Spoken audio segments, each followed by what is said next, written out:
Tom. Yes, hello, morning everyone. Thanks very much for joining us. I'm going to keep this as punchy as I can. We've got about 10 minutes for each of these presentations. So I'm going to run you through a case study. And this is a case study from 2011, which I chose on purpose because one of the things I wanted to sort of put on the table is that diversity and inclusion is not new. Obviously, it's very topical. It's on the agenda at the moment, not least as a result of movements such as Me Too and Black Lives Matter and a general cultural shift. But these principles that I'm going to talk to you about today have been important and should be important for all kinds of research and should be sort of hard-baked into doing good research, full stop. So while this is a case study, I'm hoping that we can draw some general principles from this work. And also I hope to shed some light on the limitations of certain practices in our industry when it comes to being truly inclusive. And I suppose the aura angle on this is that us as agencies, quite often we serve our clients, and whether we like it or not, there's often a power dynamic there. However collaborative our relationships are, at the end of the day, agencies are there to work with but serve their clients' needs. And therefore clients have the greatest power to drive change by asking questions of their agencies, working with their agencies. So this is not just while I run a research agency, this is not just about the practices that we use, but it's also about the practices that clients can demand of people like me, and people like us. Before we start getting into the detail, let's just take a step back, because diversity and inclusion, D&I, it's even got its own acronym, it's a phrase now, it's got its own discourse, but we here at Craft try and take a bit of a step back when we think about diversity and inclusion and look at it not in what's in this red circle here, which is important, but actually just looking at what the words really mean, which sounds really basic, but I think sometimes we can forget that. And if we look at the basic dictionary definitions, as researchers, there should be nothing to be scared or nervous of. It's interesting that Tom said that in the poll, it looked like people were quite nervous. Diversity is simply difference. Right? And inclusion is really just the mindset of being open to difference. And this is something that as research practitioners, we should be able to take in our stride, because we look for differences every day of our lives, and commonalities, of course. But, you know, what's a cross break? You know, what's a segmentation if not looking for differences, right? In a sense, at the moment, the discourse around diversity and inclusion has become obsessed with identity politics and fixated on language, and people being very worried about saying and doing the wrong thing. And it's not to say that identity politics isn't important and language isn't important. It really is. I've got a background in discourse analysis. You know, you don't need to convince me of the importance of language, but actually what we really should be focusing more than anything else on is on practice. Okay. And we also need to know when to include diversity in our projects and when we don't need to include diversity in our projects, or when we need to look at things through a diversity lens. So we've done lots of work here with audiences, those from socioeconomic groups, those with disabilities, people from different BAME groups, and much of that work hasn't actually required anything particularly special or different to be done. And that's the first thing to say, right? That, for example, we've done quite a lot of work on understanding the TV viewing habits of those from BAME backgrounds, different BAME backgrounds, and literally almost nothing different had to be done in those projects, because we were talking about something that's so mass mainstream and that was so easy to recruit for, frankly, that you know, you approach that like any other consumer project. But quite often we get asked a question like this by our clients: do you have a moderator who is from a Black background or with a disability, you know, to work on this project? And usually our question to that is, why? Do we really need one? And sometimes you do, and sometimes you don't. In fact, I've just resourced the project where we have a purely BAME team working on it because our client asked us for it. Frankly, if we were to answer the question, does the project need it? We would say not necessarily. It would be helpful to have some input from researchers of that background. But equally, the project's not going to suffer from it because the team are first and foremost fantastic researchers. And that's the most important thing. We've been burned, and we know clients who have been burned too by partnering with supposedly specialist agencies who aren't very good researchers, frankly. And I think what we're trying to show here is that the who isn't always as important as the how. And you might be able to tell from my name, and when you see my face, you will notice that I am not from the communities that this case study was amongst.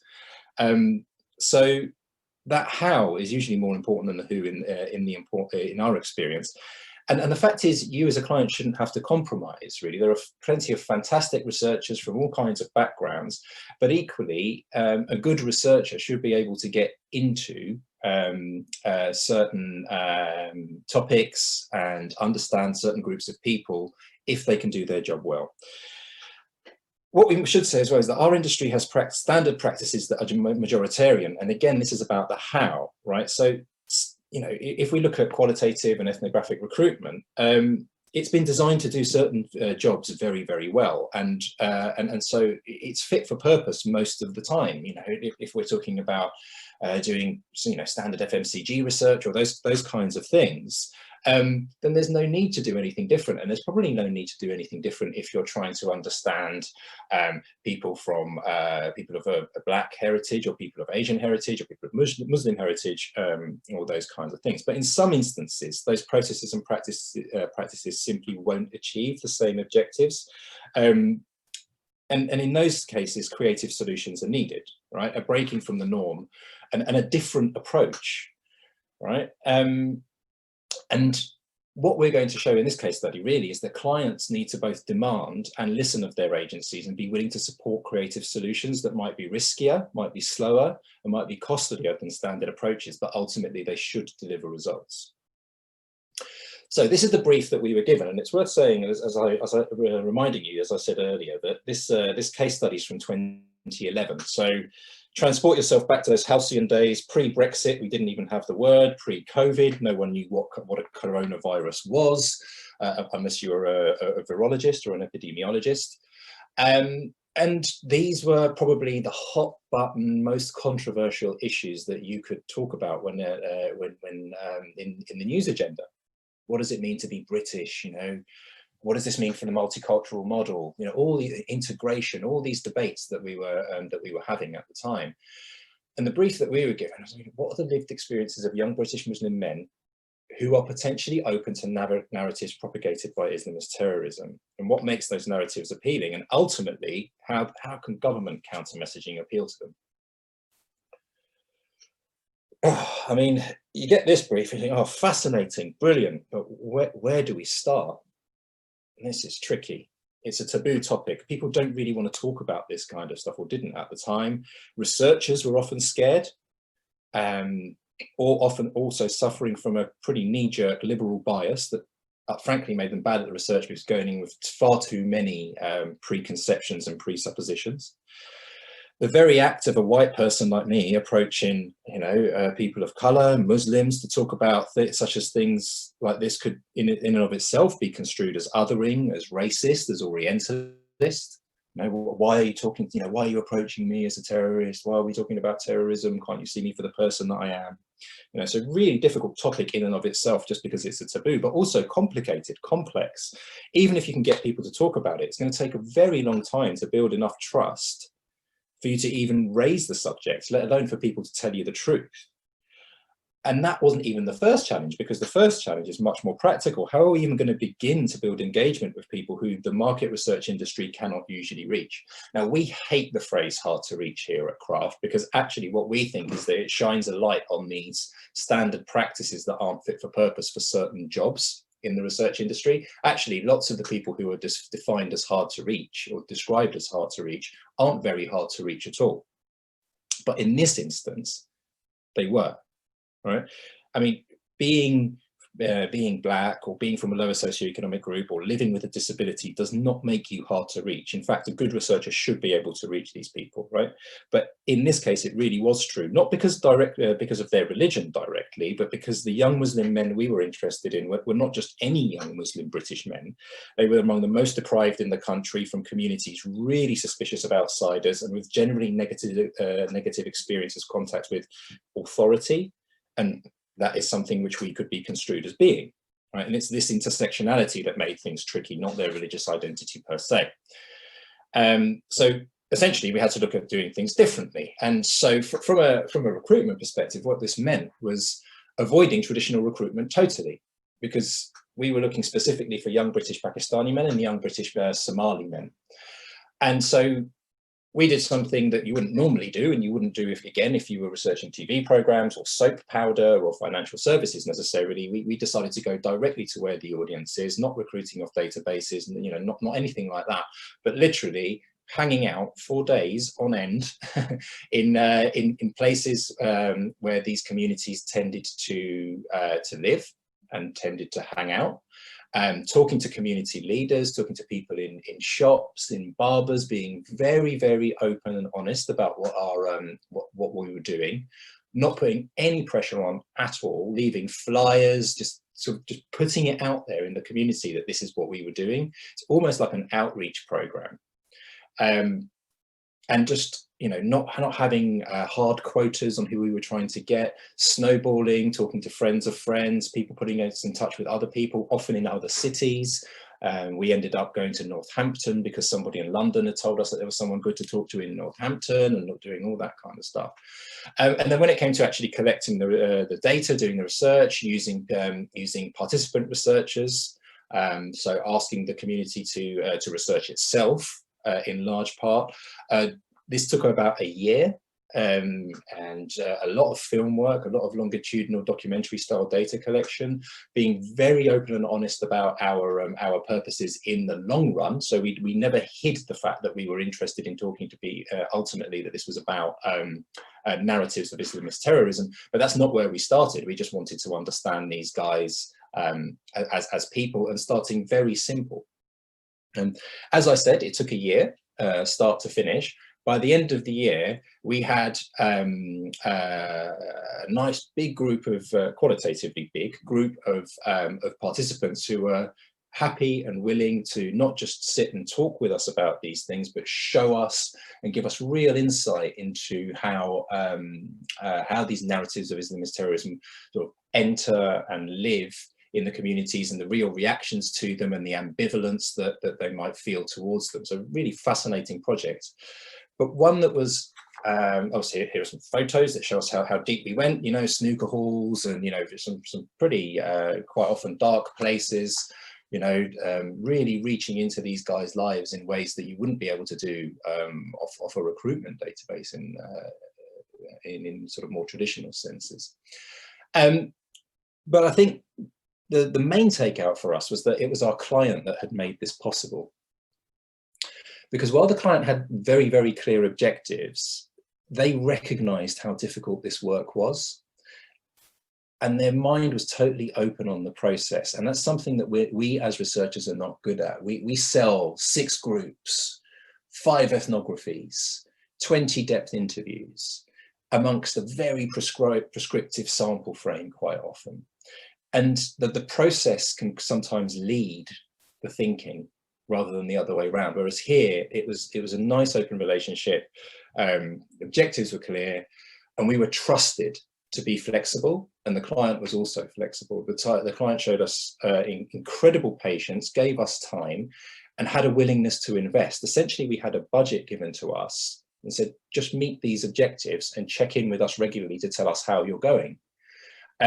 Which was an immense leap of faith, and not all clients can always do that. We understand that, but it just shows how actually the client set in a different kind of relationship for us, allowed us to employ a different approach to one that we would normally do, and that in the end gained different results that were particularly impactful in helping the government develop its prevent strategy amongst these specific groups. So that's it from me. I'm going to hand back to Tom and open this up for questions.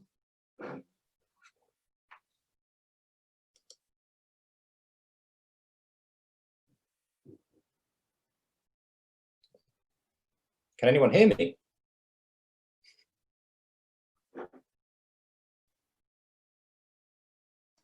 It's Tom. Sorry about that. It helps if I unmute.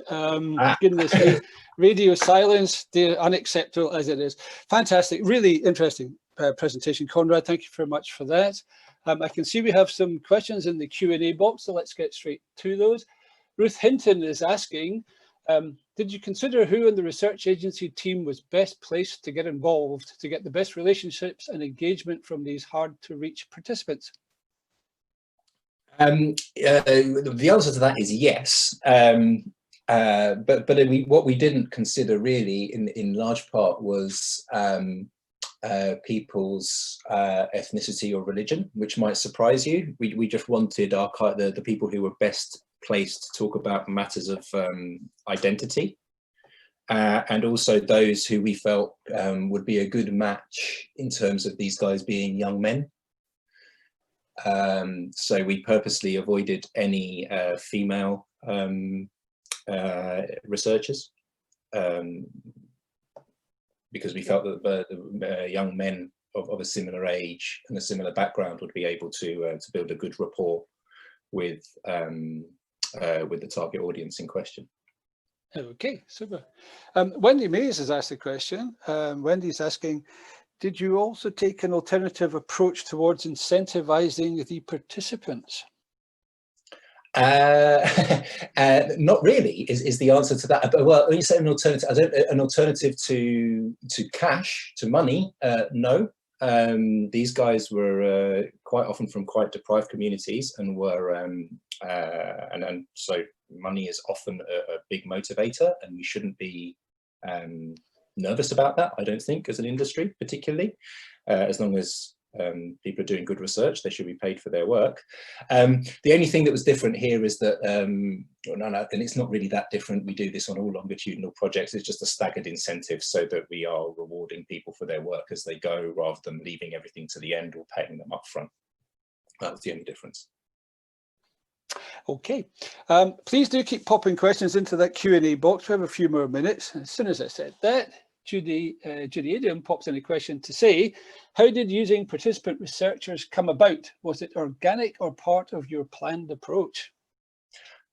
We'd always planned to do it for two reasons, really. One, it's incredibly cost effective. If you're doing research over a year, which wasn't really the plan to start with, but over a long period of time, it's not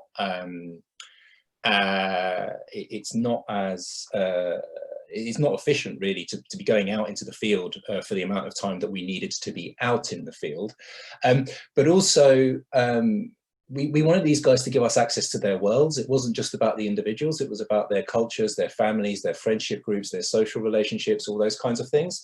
And us piling in with cameras or us just being there at all, we always recognized that might be a bit of a barrier, at least at the outset. So it also had that benefit, and lots of the most interesting stuff we got came from the participant researchers. They showed us stuff that we would never have even thought to ask for or look for.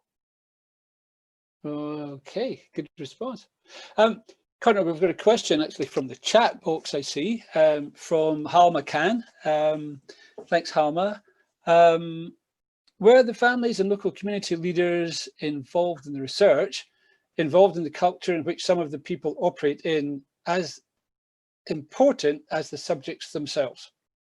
Yes, they were. So we started with the individuals. So the participant researcher stuff got us to got us into those cultures, and as we built trust, the lead participants, the seed participants who we'd recruited into the process, started to take us out into their worlds as well. We built their trust. They were happy to vouch for us, happy to happy to introduce us to their friends and also to the wider community. So we ended up spending quite a lot of time in their homes, which for some of these cultures it's a great privilege to be allowed into. Well, it's a great privilege to be allowed into anyone's home, frankly. But you know, for some of these cultures, especially given the potential cultural barriers between us and them, they were broken down.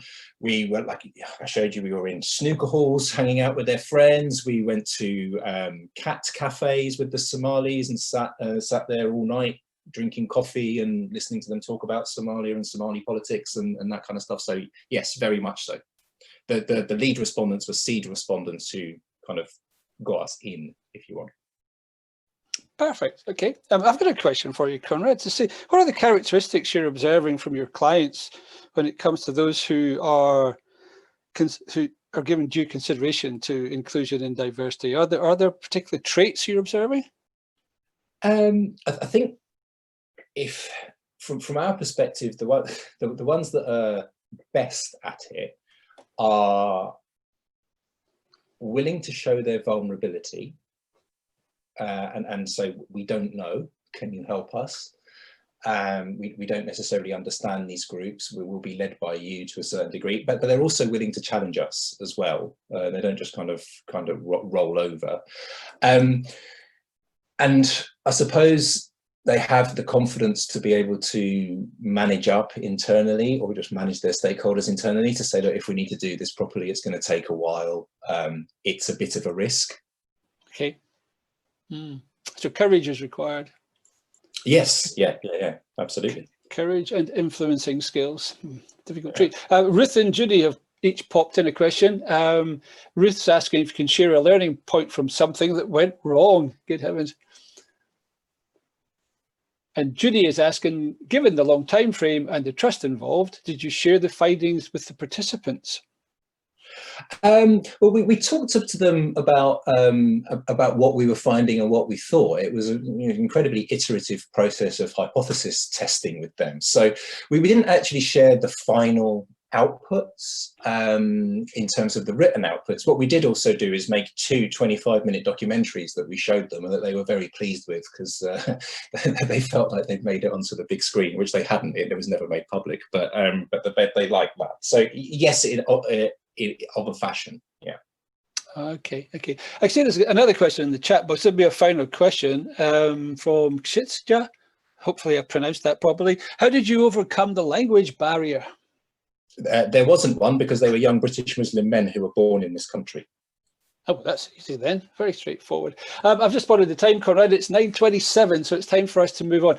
There will be an opportunity to fire more questions at Konrad later on this morning in the panel session. But for the meantime, Konrad, thank you very much, and thank you for your great responses to those questions as well.